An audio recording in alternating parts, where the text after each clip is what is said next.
With Mortenax Blade just being a few days away, today I'm here with a should you or should you not summon for him, and also we'll be talking about vertical investment priority for people who are interested. The way this video is going to be structured is first we're going to be talking about Mortenax Blade himself and what actually makes him really strong. Then we will talk about the actual level of his vertical investment and why a vertical investment for him is really good. Finally, reasons why you should or should not summon, and then followed by that would be the vertical investment guide. Stuck grinding in Honkai style, need stellar jades fast? We've got you covered. Head over to U7 Buy, your ultimate gaming hub for save fast and cheap in-game top-ups. Whether it's Star Rail or your other favorite games, U7 delivers instantly and players love it. Check out their Trustpilot reviews, they're actually top ranked. On the Honkai Star Rail direct top-up page, you can recharge your account in seconds. For example, 8080 Honorific shards cost $99.99 in the official store. However, on U7 Buy, you can see the price is cheaper. When you head over to U7 Buy, you might notice that the storefront display prices currently match the in-game store, but don't worry, the magic happens at checkout. Once you click the buy now button, your total instantly drops to our actual discounted price only. Just pick your server, enter UID, pay securely, and boom, your account is instantly loaded. Want extra savings? Use code PRETSR at checkout for 5% off, perfect for last minute pulls, battle passes, or surprising a friend. And here's a bonus. If you spend $80 a month on U7 Buy, you can grab the Honkai Star Rail Express Pass for only 1 cent, which is nearly free. Click on the link in my description, recharge fast, save more, and keep blazing those trails. So first up, let's talk about Mortenax Blade himself, his kit, what makes him strong, and what value he brings to the table. So Mortenax Blade is kind of everything but a sustain. He has very good damage output and also very good debuffs, aka amping your team. To give you a short summary on what he does provide when it comes to actual amp, going into the zone will provide your team 30% defense shred, 50% vulnerability, 50% increased damage, and if there's another nihility character on the team, 75% ultimate damage for the team. However, if there's not another nihility, instead it becomes 75% damage for Mortenax Blade himself. Vulnerability and damage percent can be a bit oversaturated depending on the teams, but at a base it's still really good because 50% vulnerability is a lot, 50% damage is also good to just have universally, and especially the defense shred, which is literally good on every single team in the game. The only time it wouldn't be good is if that existing team you put him on already had over 100% shred / ignore, because anything past 100% does not work. So at a baseline, his amp is really good. Just through that, he'd actually be providing a lot. However, on top of all this, he actually brings a lot of damage to the table. Once you're in zone, every time someone attacks, they are going to be inflicting bale fire onto the enemies, which gives Blade a stack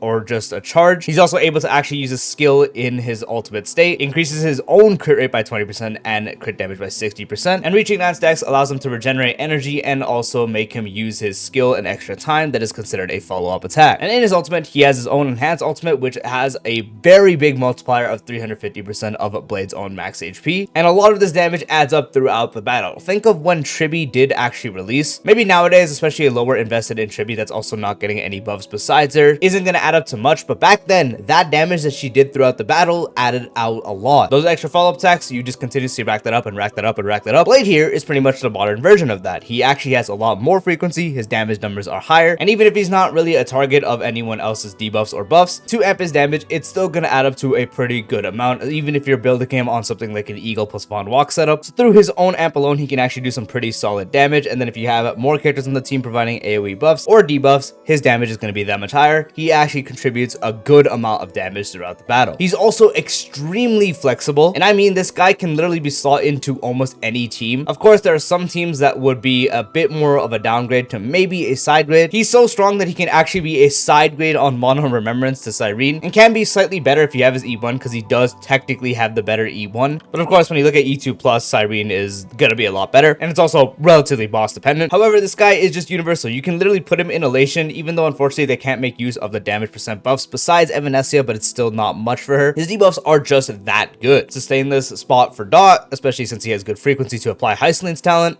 Best in slot for any follow-up iteration team. He's the best in slot for all iteration teams. He quite literally makes Acheron look more like a modern unit. He brings a lot to this table. And now we shift over to his vertical investment. So we're going to primarily talk about E1, E2, and S1. E1 is able to further increase the amp he provides to the team, now making it to where when Blade is in his zone, all enemies, all type res will be decreased by 20%. Also now, every time he uses his extra skill from talent, the Infinite Fury countdown will have its action delayed by 15%. So anytime you proc his extra skill, the actual duration he stays in the Infinite Fury state, which is the ultimate state, will be lasting longer. So with E1, you have all the stuff you provided previously, so 30% defense shred, 50% vulnerability, 50% increased damage, and also 75% damage for ultimates for the team if you had another Nihility. And now to top it all off, 20% all-type res lower, which is also universally good. Not only is this great for Amp, but it's also just fantastic quality of life because it lets him stay in his ultimate for a lot longer, netting you 1 to even 2, maybe even sometimes 3 depending on the team when it comes to his own enhanced ultimate. Since at E0, there are going to be times where you maybe get 1 and you will need to hold the extra energy, so when you exit the ultimate, you have enough to go back into it immediately, because outside of Blade's ultimate, he is literally useless. So holding energy is important. With the E1, it's a lot less needed to hold the energy, since there are times where you might be able to actually just straight up stay in the ultimate for that 1 ultimate throughout the battle, depending on investment, or at the very least, you're going to be able to net an extra 2 to 3 ultimates in the enhanced form before you actually need to think about holding his ultimate. And on the flip side, we have his E2, which is also really good. His E2 makes it to where characters using ultimate to do damage will make that ultimate be considered launching a follow-up attack.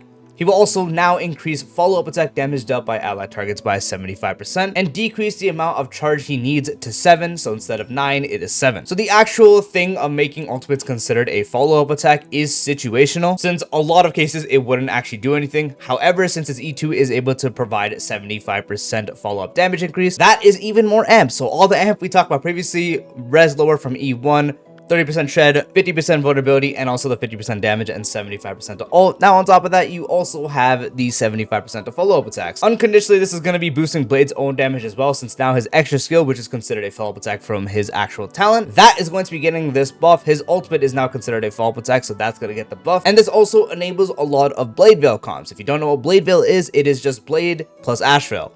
Ash Veil in his kit has a actual crit damage dealt buff where everyone can do 40% increased crit damage to enemies, and for follow-ups, they specifically get 80% more, which is actually a lot. This enables ultimates to have the full 120% crit damage dealt, since now ultimates are considered a follow-up attack. However, this is also just the significant increase to Blade's damage, not just because of the actual amp, but the fact that his decrease to charge is super good for frequency. You're going to be getting that extra skill a lot more, which you also would have E1 by having E2, so you get to stay in your ultimate a lot more. So on top of the actual amp it provides, it's also just really good for his own damage. The best use where you get a very massive increase always comes to running him alongside Ashville, which is his best teammate. However, even on teams where you don't have Ashville present, like Akron teams without Ashville setup, and even some iterations of like a face shot follow-up team without Ashville, it's still going to be more amp for them. So all in all, this guy has a really strong E1 that has a good amp and also quality of life, and a very strong E2. His light cone, on the other hand, isn't as valuable. While it's not bad, it's not that valuable, especially since Nihility actually does have a lot of light cones. Provides you with 30% max HP and 20 energy at the start of the wearer's turn that triggers once per wave, where using skill to attack will inflict the target with a purgatory state, making enemies with purgatory take 30% increased crit damage and 30% additionally from the wearer. So the team can do 30% crit damage to enemies with purgatory, while Blade himself is able to do 60%. So this actually further amplifies the role of a damage dealer that's also a amper, as he is providing amp to the team with increased crit damage. And this light cone is also by far the best for his personal damage, as it has a very high base HP of 1376 and also able to increase his max HP by 30%. On top of that, the fixed energy, it is only really the one time that it's going to be useful in the beginning of the battle, similar to something like Yao Guang, where you don't really focus on that energy part besides the first turn ultimate. It's the same thing with Blade. When you do get his turn to act, you just basic if you haven't been hit, and you will have enough to actually go in your ultimate right away, as opposed to other options. However, past that, it's not really something you focus on, because in MLC you're only going to see it one more time, in Pure Fiction you only see it 3 times, in Anomaly you only see it 2 to 3 times, and in APOC you see it once. And since the actual amp it provides to the team is better for Blade himself, it's actually more damage for him. So when it comes to Blade's own damage that he's contributing throughout the battle, this is the best you can run. However, he actually has a lot of options because Nihility is pretty loaded with light cones. Something like Tutorial pairs really good with him since it does provide energy, which is really good for Blade to get more of his enhanced ultimates. There's also stuff like Cypher Light Cone, which not only lets him be built really fast,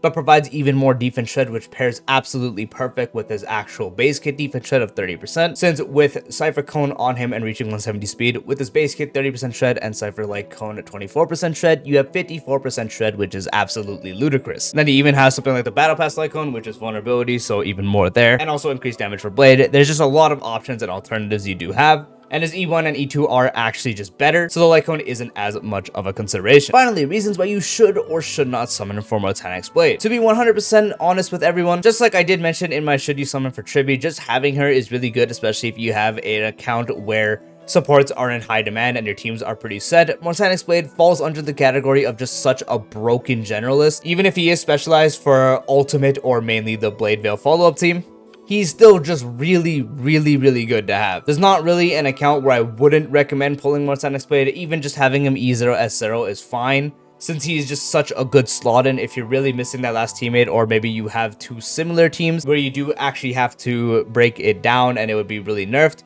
Mortenax Blade helps a lot with that. For an example, let's say you have a Remembrance team. However, maybe you want to actually break it apart. Like maybe you want to run one side with Castrus, the other side with Evernight. Blade actually enables that because you can run him alongside Castrus specifically, since Blade himself has a lot of self HP drain. So he actually provides a good amp at the same time while functioning good with Castrus specifically. So you can actually break up the team by running Castrus, Hyacine, and also Mortenax Blade. And on the flip side, you can put Evernight and Cyrene on a different team with a different healer, since Evernight does need Hyacine a lot less as opposed to Castrus. So he enables stuff like that. And then if you have elation teammates where the teams aren't even actually full, and you kind of just have a last slot that kind of just slots in to be there, Blade is a good slot in for them. Even if he isn't always the best option, especially at E0 S0, he's just a good pickup to have. So really the only case I wouldn't recommend picking up Blade is if you have an account that already has so many team options and already full set teams. Like one side you have the full Remembrance, probably DC invested, then you have another side with like an E2 fine on setup that completely zero cycles everything anyways. Or maybe same case, but you have Remembrance and you have Elation, and then you even have a third team for the upcoming stuff and Anomaly, like an existing follow-up team, which if you do have a follow-up team, by the way, this was a bad example, but I'm going to say if you have a follow-up team and you want to run Akron, or you want to run Akron really, anything Akron related, you want Mortenax Blade. It's non-negotiable. If you want to run Akron any way, shape, or form, Mortenax Blade is a must pull. If you have Asheville, Mortenax Blade is also pretty much a must pull. They work too good together. But yeah, as I was saying, if you didn't want to summon, it's really if you just have complete set teams and you're already clearing very comfortably along all three team modes. In that case, it wouldn't really be a necessity to actually pull. However, that's not going to always be mostly everyone, since a lot of people are going to have characters that are struggling and jumping between teams. Mortenax Blade helps a lot with that. So in general, this is just a character I can wholeheartedly recommend to anyone. Finally, the actual last part. So if you already want to pull from Mortenax Blade and you're wondering how you should invest into him, the actual priority of the way you want to invest into him is E1, then E2, then S1. Even if you're not really looking too hot on Nihility light cones, it is just better to get his E1 first, just because the extra amp it provides is better and the actual quality of life is significantly more valuable than anything the light cone provides. Even if the light cone might make Blade do more damage overall, being able to stay in the ultimate is super good, and all type res lower is just universally good and just a very rare debuff to have, and it being on an early eidolon like this is extremely valuable. And even if you're in the case where you have E1 but you still don't have many Nihility light cones, you still would want to push to E2 just because the amp it provides is nice, specifically for the ultimates that do damage, but also for the charge lower for Blade. Because of the charge lower, you're going to be adding up through more frequent damage throughout the battle, which can make up better damage than bigger hits that his light cone would provide, plus also the ability to make ultimates that do damage on the team be considered follow-up attacks, and then the amp that the actual E2 provides. And if you have someone like Asher on the team buffing follow-up damage sources, then it becomes even more valuable in that case, just because it's going to be making them do more damage on the team. So in a case, it's going to be making Blade himself do more damage, maybe not as bigger hits as his actual S1 would provide. However, it's going to be more frequent, and also your team would be doing more damage when they do ultimate damage, because now it's considered follow-up attack plus the amp it provides. So it's going to overall net you a lot more. Once you do have E2, then you can go for the S1. This doesn't mean S1 is bad in any way, shape, or form. Like, it's still fine, even though it's not as valuable. The reason it really isn't as valuable is just because one, his E1 and E2 are just so much more valuable, as the reasons we went over. And on the flip side, as I did mention previously, there's a lot of actual Nihility light cone options. He works fantastic with Tutorial. He works great with Cypher Cone if you have that. So even though it's still realistically his best in slot, situationally, others can outperform, as opposed to E1 and E2, which are always just better overall increases. So the actual priority is you want to get the E1, and then you would go for the E2, and then you would go for the S1. That is the best value pulling plan you can get for Blade, no matter the situation. That is the full should you summon and also investment guide for Mortenax Blade. I do hope you found this video helpful. If you did, dropping a like would be greatly appreciated. If you're new to the channel or haven't done so already, be sure to subscribe and turn on the bell icon for future videos like this, along with all other types of stock content. And I'll see you later. Peace out.